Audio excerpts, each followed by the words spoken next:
الشاكرين والحمد لله رب العالمين.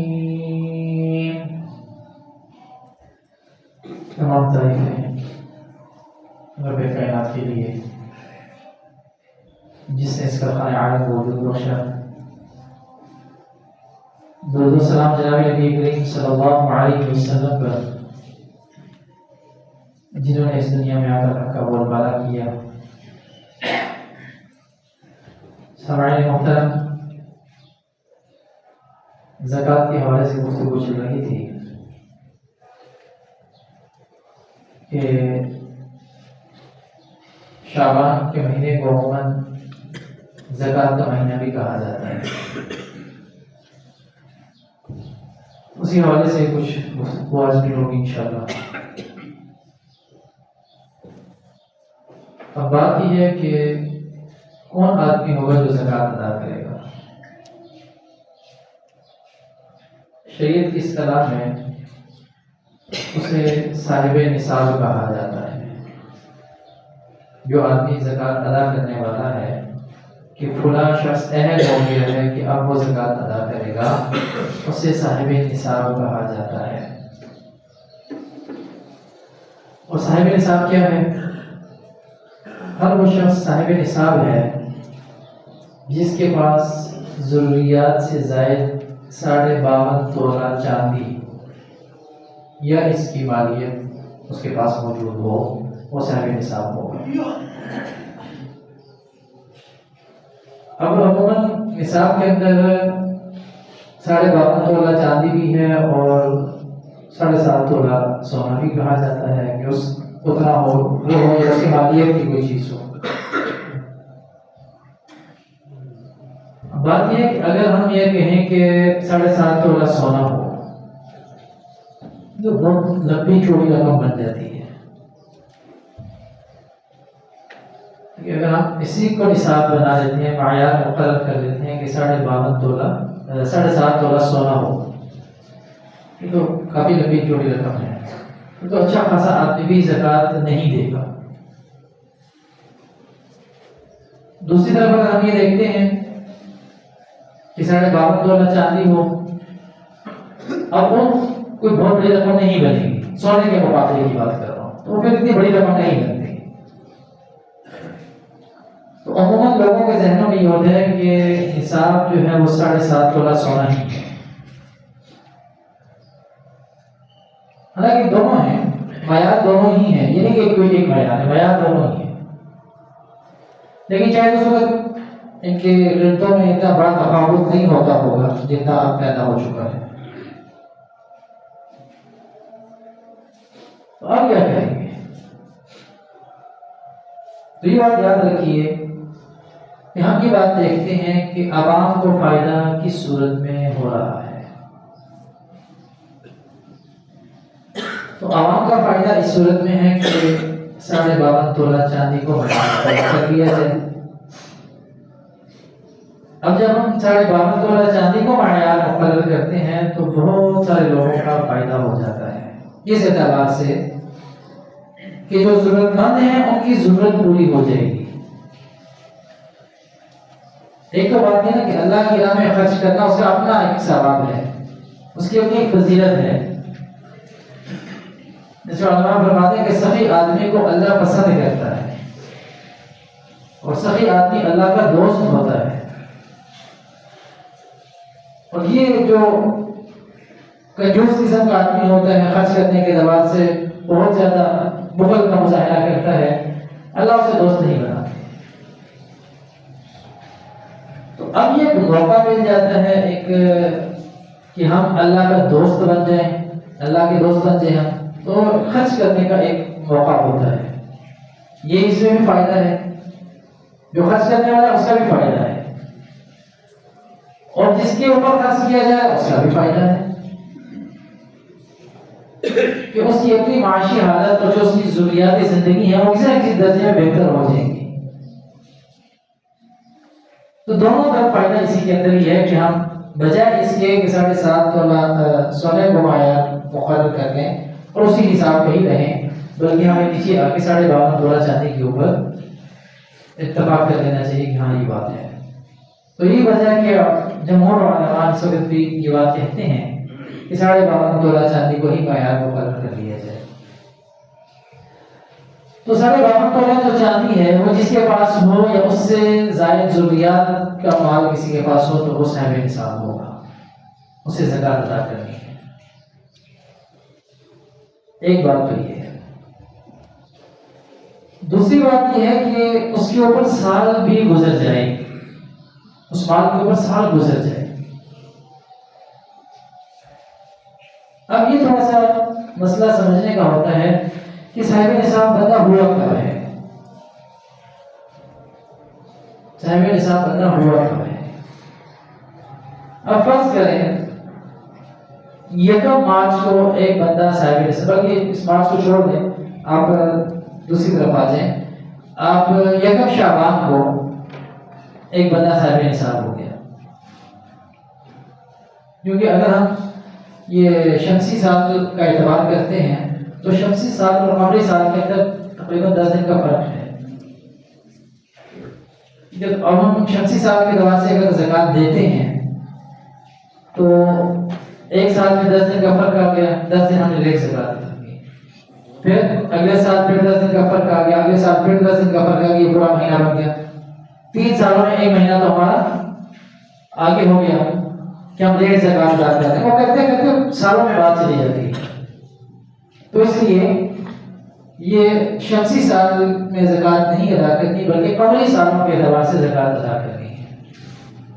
تو یہ بات یاد رکھیے کہ اگر ہم قمری سالوں کو اور تاریخوں کو بالکل بھول جاتے ہیں تو علماء نے یہ لکھا ہے کہ اگر ہم اس کو چھوڑ دیتے ہیں، بالکل بھول جاتے ہیں، کسی کو نہیں پتا کہ کیا ہے، تو یہ بھی ایک بہت بڑے وبال کا ذریعہ بنے گا. کیونکہ اسلامی جتنے واقعات ہیں ان سب کا تعلق انہی کے ساتھ ہے. اب ہم پوچھتے ہیں جنگ بدر کب ہوئی اور ہجرت کب ہوئی، آپ اسلام کی شادیاں غزوات جو بھی کچھ ہوا، اب یہ سب احکامات کا اپنا یہ سب ان کا تعلق قمری سالوں کے ساتھ، قمری تاریخوں کے ساتھ ہے. ٹھیک ہے جی.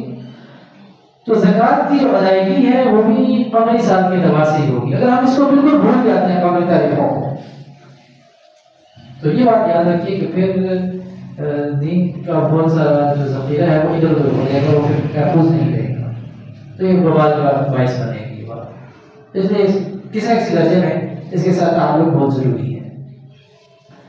تو اب 1 شعبان کو میں صاحب نصاب ہو گیا، مجھے پتا چلا کہ میرے پاس تو ضروریات سے زائد اتنا مال ہو گیا ہے کہ میں صاحب نصاب ہو گیا ہوں.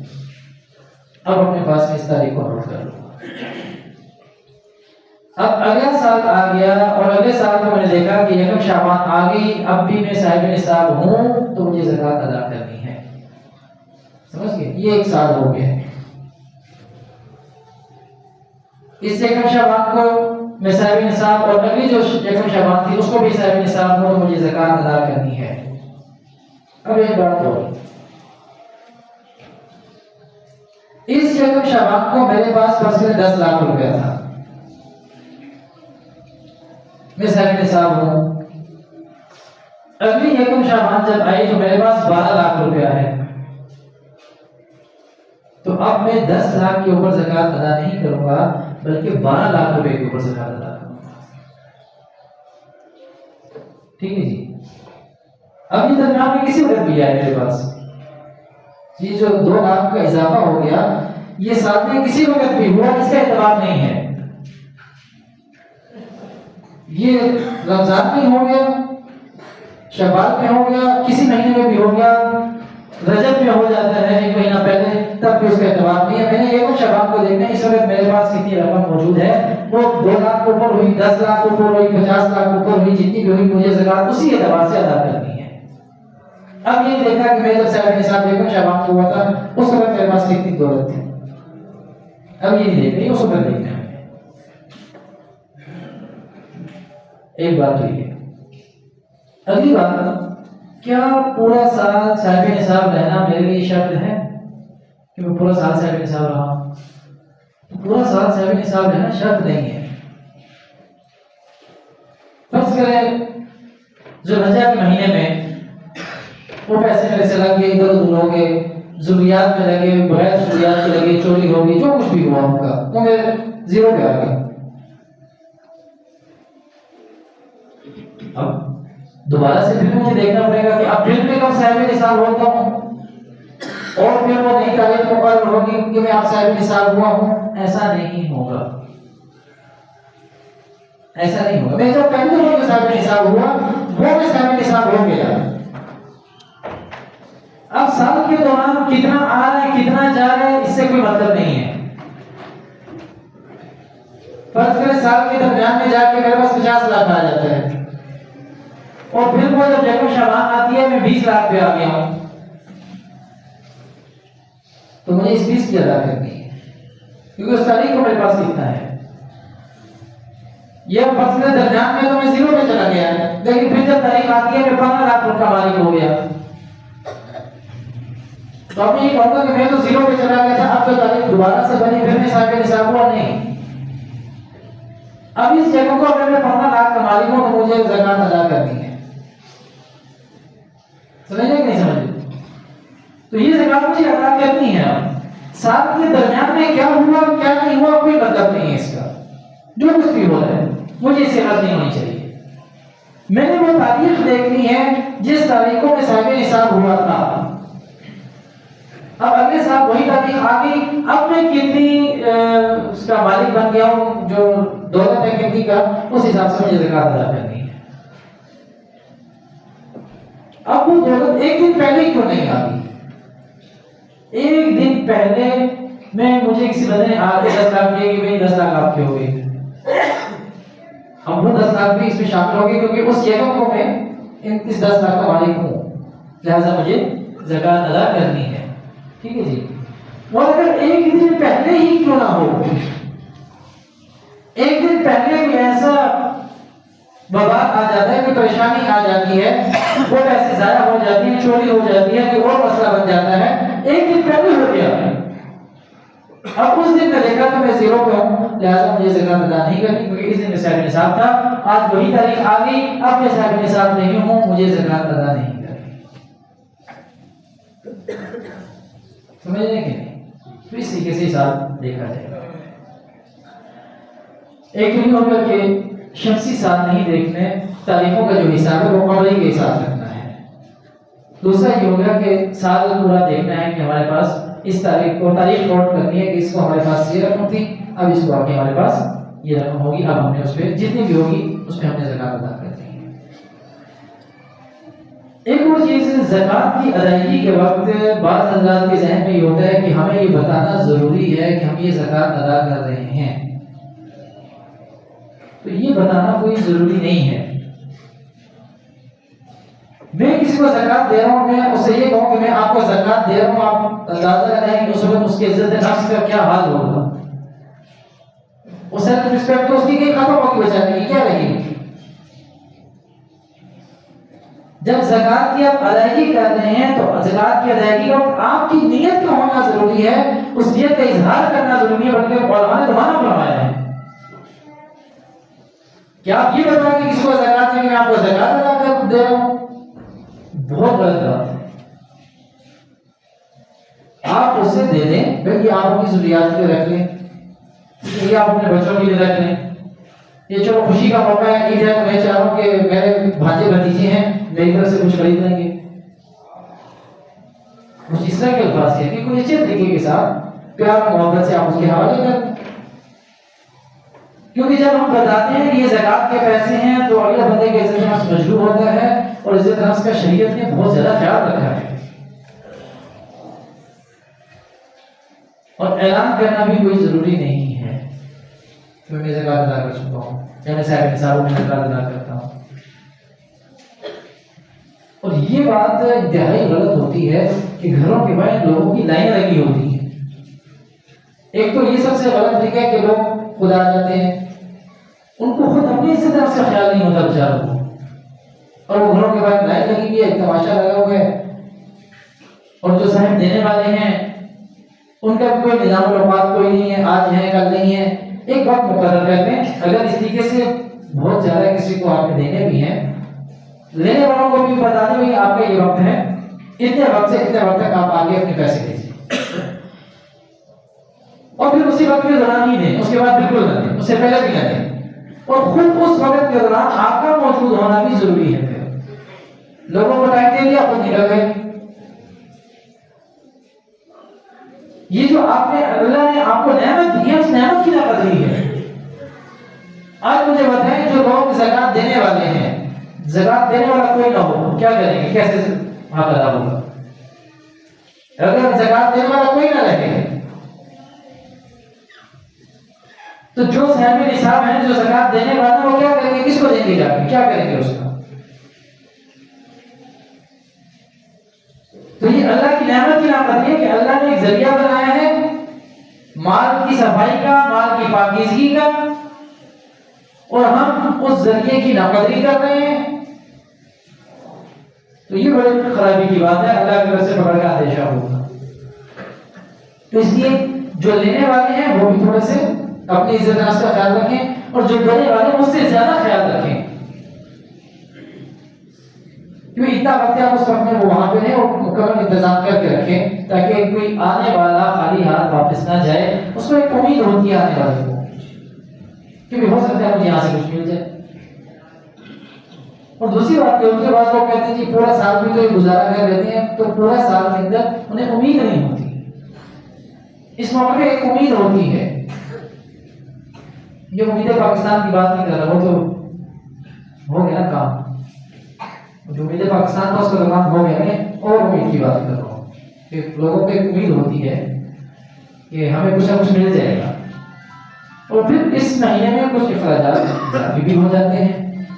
پھر ہر بندے کی خواہش ہوتی ہے کہ عید کا موقع ہے، میرے بچوں کو کچھ نئے کپڑے بھی مل جائیں، نئے جوتے مل جائیں، کچھ اخراجات اس حساب سے بھی بڑھ جاتے ہیں۔ تو اس لیے کوشش ہونی چاہیے کہ جتنا ہو سکے اس مہینے میں خرچ کرنا چاہیے۔ تو بات یہ کر رہا تھا کہ لینے والا وہ بھی خیال رکھے کہ عزت نفس اپنا مجروح نہ کرے، اور جو دینے والا ہے وہ بھی خیال رکھے کہ وہ دوسروں کو عزت نفس مجروح نہ کرے اور اپنی اس نعمت کی ناپردی بھی نہ کرے۔ اچھا جی، یہ بھی ہو گیا۔ اور اب ایک اور چیز یہ دیکھ لیں کہ زکات ادا کس کو کرنی ہے، کس پہ زکات نہیں لگتی، یہ معاملہ سامنے آ جائے تو باقی سب پہ لگے گی۔ اس میں ایک بات یہ ہے کہ جس کے ساتھ ولادت کا رشتہ ہے اس کو زکات نہیں دے سکتے۔ جس کے ساتھ ولادت کا رشتہ، یہ قاعدہ کلیہ بتا رہا ہوں، یہ اگر آپ کو سمجھ میں آ گئے تو آپ کے مسائل حل ہو جائیں گے۔ ہر بندہ کو زکات کس کو دے سکتے ہیں، اس کو نہیں دے سکتے، کس کو دے سکتے ہیں، کس کو نہیں دے سکتے، ٹینشن ختم۔ نمبر ایک، جس کے ساتھ آپ کا ولادت کا رشتہ ہو اسے آپ زکات نہیں دے سکتے۔ ولادت کا رشتہ کیا ہے کہ میرا باپ ہے، میں اسے زکات نہیں دے سکتا، میرا بیٹا ہے، میں اس کو زکات نہیں دے سکتا، میں اپنی بیٹی کو زکات نہیں دے سکتا، میں اپنی ماں کو زکات نہیں دے سکتا۔ اب یہ اس طریقے سے اوپر جتنا جا رہا ہے اور نیچے جتنا جا رہا ہے، اوپر باپ کو نہیں دے سکتا، دادا کو نہیں دے سکتا، پردادا کو نہیں دے سکتا، اس سے اوپر نہیں دے سکتا۔ اسی طرح دادی کو نہیں دے سکتا، پردادی کو نہیں دے سکتا، اس سے اوپر آپ نے چلا جاؤ۔ میرا جو ولادت کا رشتہ جس کے ساتھ بن رہا ہے، اوپر نیچے بھی جس کے ساتھ بن رہا ہے، بیٹے کو نہیں دے سکتا، پوتا کو نہیں دے سکتا، اس سے نیچے جتنا چلے جائیں اس کو ہم نہیں دے سکتے۔ ایک تو یہ ہے کہ ولادت کا رشتہ جس کے ساتھ آپ کا ہوگا آپ اسے زکات نہیں دے سکتے۔ دوسرا یہ ہے کہ جس کے ساتھ آپ کا نکاح کا رشتہ ہے اس کو بھی آپ زکات نہیں دے سکتے۔ شوہر بیوی کو نہیں دے سکتی، بیوی شوہر کو اور شوہر بیوی کو دونوں آپس میں ایک دوسرے کو بھی زکات نہیں دے سکتے۔ یہ اگر آپ کو فائدہ کلیہ سمجھ میں آ گیا تو پھر بہت آسان ہو گیا، ٹھیک ہے جی۔ آپ بتائیں بھائی کو دے سکتے ہیں؟ دے سکتے ہیں نا، ولادت کا رشتہ نہیں ہے بھائی کے ساتھ۔ بہن کو دے سکتے ہیں؟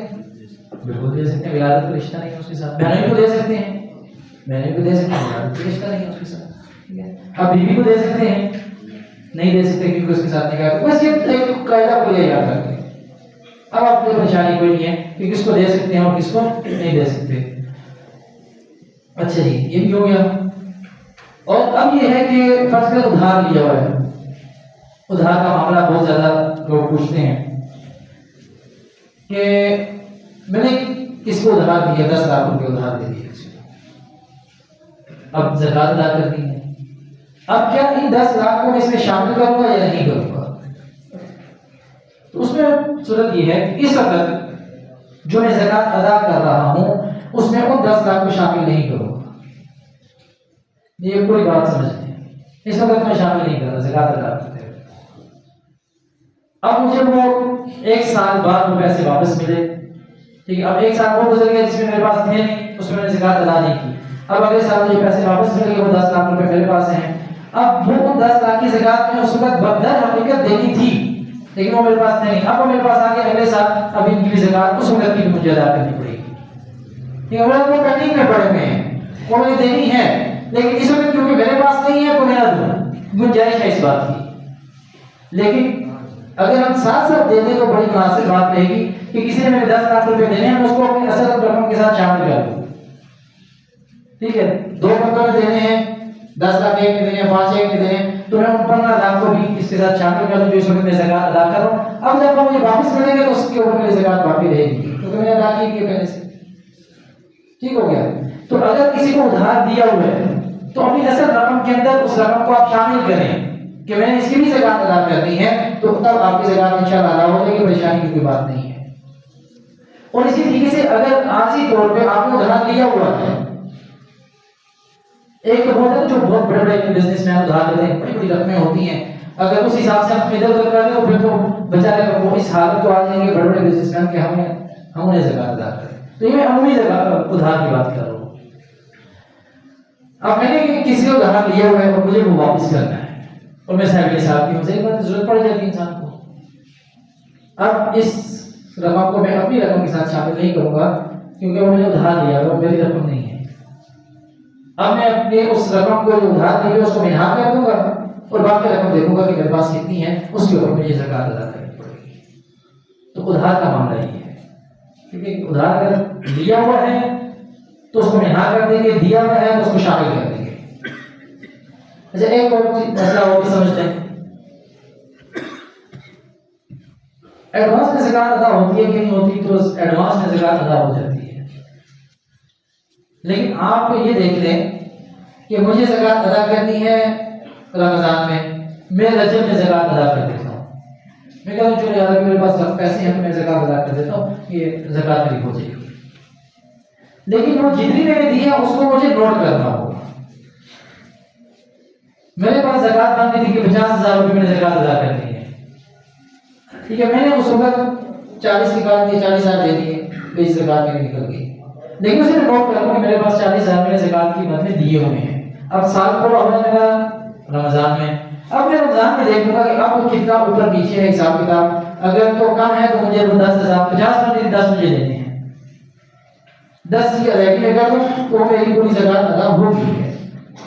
اور اگر فرض کریں 40 بن رہے تھے میں نے 50 دے دیے تو 10 اوپر صدقہ ہی چلا گیا، کوئی نقصان تو نہیں ہوا نا، وہ 10 اوپر صدقے کا ہو گیا، وہ نقصان تو پھر بھی نہیں ہوا مجھے، تو زکات میری ادا ہو جائے گی۔ لیکن تاخیر سے زکات کا ادا کرنا یہ نقصان کی بات ہے، زندگی موت کا پتہ کوئی نہیں، آج پیسے ہیں کل نہیں، کوئی پتہ کوئی نہیں۔ اب فرض کریں مجھے 1 شوال کو یا 1 شعبان کو میں نے زکات ادا کرنی تھی، 1 شعبان کو میں نے زکات ادا نہیں کی، سستی کی، چلو رمضان میں کر لیں گے زیادہ ثواب ہوگا، رمضان تک موقع ہی نہ ملا، موت آ گئی، وہ ثواب کہاں گیا پھر؟ ٹھیک ہے، تو یہ ایسی کوئی چیز نہیں ہے کہ نیت کے اوپر آپ کو اجر مل جائے گا، سمجھیں کہ نہیں؟ نیت کس چیز میں نیت کے اجر کوئی نہیں، اس میں ادا کرنی پڑے گی، ٹھیک ہے، ادا لازمی ادا کرنی پڑے گی، وقت آ گیا تو ادا کریں بس، پھر نیت یہ نہیں ہے۔ یا فرض کریں چلو بندہ نہ بھی مرا، ڈاکہ ڈل گیا، پیسے سارے گئے، گھر کو آگ لگ گئی، سب کچھ، اب وہ میرے ذمہ تو تھا نا، اس طریقے کو میں نے ادا کرنی تھی، نہیں کی، تاکہ خود سستی کی، لیٹ کیا اس کو، اب وہ میرے اوپر وبال ہے، اب کیا کروں؟ اب وہ ادا کرنا مشکل ہے، تو اس لیے وقت کے اوپر ادا کرنے بہت اچھا ہے، وقت سے پہلے بھی ادا ہو جائے گی۔ بات کرتے کرتے کوئی مسئلہ نہیں آیا تھا، چائنا کی آم سے جو فیسٹیول کھا کھا کے بالکل ہی میرے نام سے ختم ہو گیا۔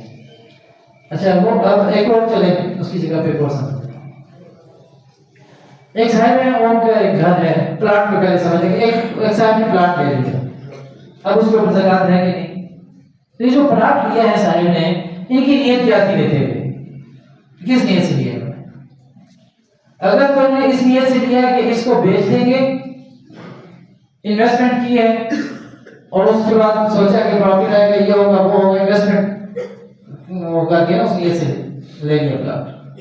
اب اس کے اوپر زکات ادا کرنی ہے, یہ زکات بنے گی اس کے اوپر, ٹھیک ہے, کیونکہ انویسٹمنٹ کی اس نیت سے لیا ہے تو زکات ادا کریں. لیکن لیتے میں نیت یہ تھی کہ اس کو میں رکھوں گا اور اس کے اوپر گھر بناؤں گا, میں اپنی ضرورت ہے مجھے, میں نے رکھنا ہے, بیچنا نہیں ہے اس کو. تو اب کیا ہوگا, اس کے اوپر اب زکات نہیں ادا کرنی اس نے, کیونکہ اس نے اپنی ضرورت کے لیے لیا تھا, اب اسے زکات نہیں ادا کرنی. لیکن اب ہوتا یہ ہے کہ نیت کو اس نے اس لیے تھا کہ میں اس کو اپنا گھر بناؤں گا, ضرورت پڑ گئی اور کوئی مسئلہ ہو اس کو بیچنا پڑ گیا, پیسے چاہیے تھے. اب اگر اس کو بیچ دیتا تو کوئی حرج کی بات نہیں ہے, اس کو بعد میں بیچ بھی سکتا ہے ضرورت پڑنے کے اوپر. لیکن یہ نہیں کہ آپ اس نے نیت کر لیا, پکا ہو گیا, اس کو بیچ بھی نہیں سکتا, اس کے گھر بنانا ہے, ایسا کوئی لازمی بات نہیں ہے. اگر بعد میں بیچنا چاہے تو بیچ بھی سکتا ہے.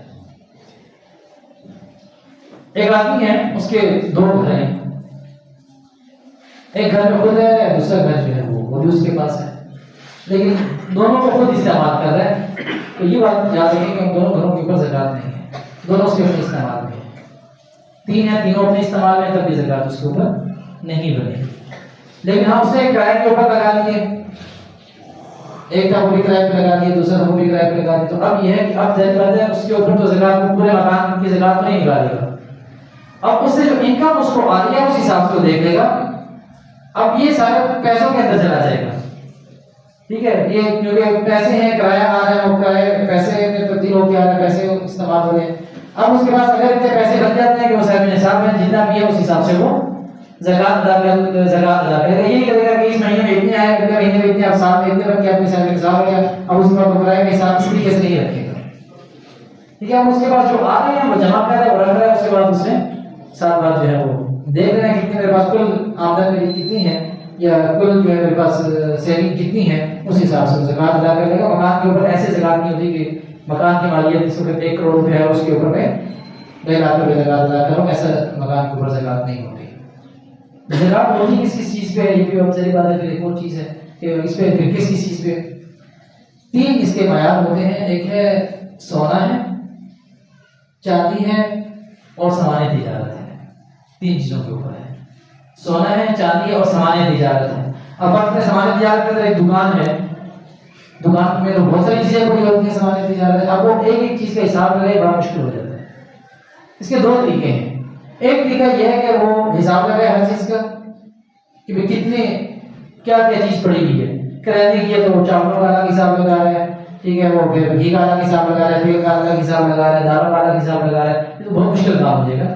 تو طریقہ یہ بھی ہے کہ ایسے وہ کر لیں, جتنی چیزیں اس کے پاس پڑی ہیں یا جو بھی کوئی دکان کسی کی ہے اس حساب سے جتنی چیزیں پڑی ہیں کی قیمت لگا لیں, اس قیمت کے بعد اس کا زکات ادا کر دیں.